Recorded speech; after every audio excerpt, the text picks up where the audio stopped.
Maintenant, on va commencer à expliquer le chapitre 2 en Obéna, qui s'appelle les racines carrées. C'est un chapitre très important. On doit bien l'assimiler pour qu'on puisse travailler les autres chapitres.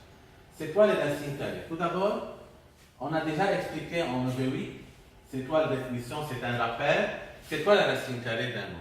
On sait en OB8 qu'à l'intérieur d'une racine, le nombre doit être toujours et toujours positif. Si le nombre à l'intérieur d'une racine est un nombre négatif, c'est impossible. C'est-à-dire si on fait sur la calculatrice racine de 2, il nous donne une réponse. 1,4, 1,7, ainsi de suite. Racine de moins 2, il est écrit math error, c'est-à-dire c'est impossible. Comme on a écrit ici, définition, A étant un nombre quoi, positif.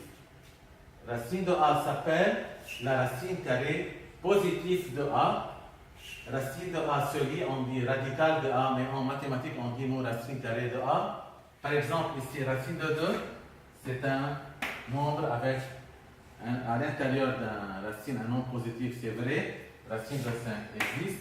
Racine de moins 4 n'existe pas. Racine de moins 7 n'existe pas. Et racine de 7 existe. Vous remarquez que lorsque le nombre à l'intérieur d'une racine est un nombre positif, c'est-à-dire c'est vrai, lorsque le nombre est négatif, alors c'est impossible.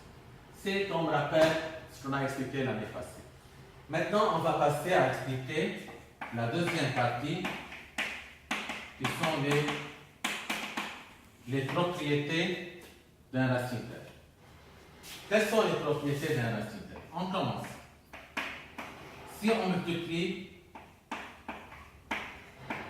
deux nombres par eux-mêmes, c'est la racine carrée d'un même nombre. C'est-à-dire, on peut l'écrire racine de A fois A. Combien de A ici? A fois A, on fait A fois A. Combien de A on a? A à la puissance 1 fois A à la puissance 1, c'est A à la puissance 2.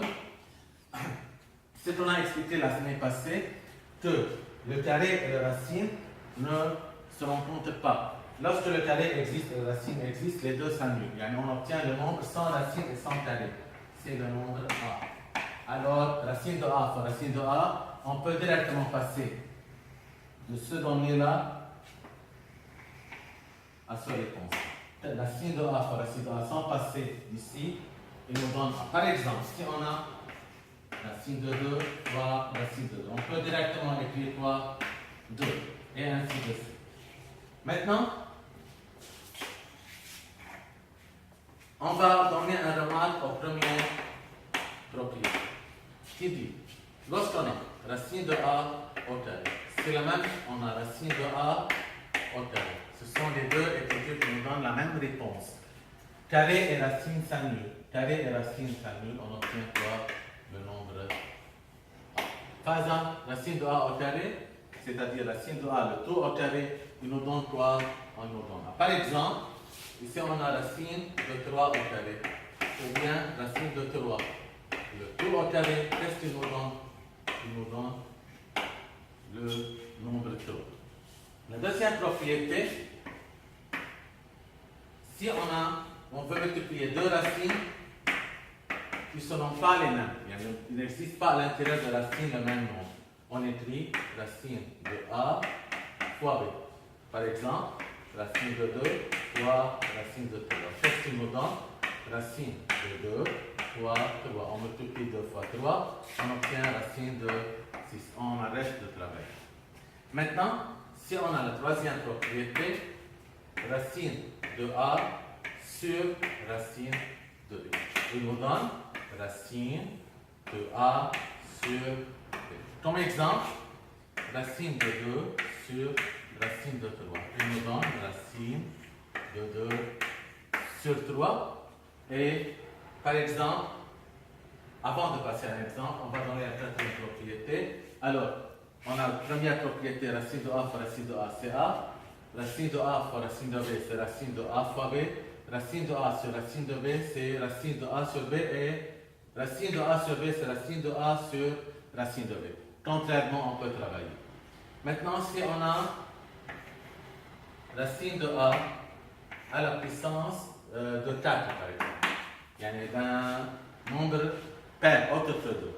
Toujours on sait ici, le chapitre s'appelle racine carrée. C'est-à-dire ici on a un 2 qui ne quitte pas.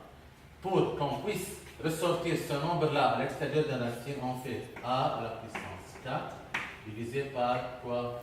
Par 2. Qu'est-ce qui nous donne 2? Et ainsi de suite. Alors, pour qu'on puisse sortir un nombre de l'intérieur de la racine à l'extérieur, toujours on divise ce nombre-là par 2. C'est-à-dire ce nombre-là doit être toujours un nombre pair. S'il n'est pas pair, on ne peut pas le travailler. On peut le diviser en nombre pair et en nombre impair.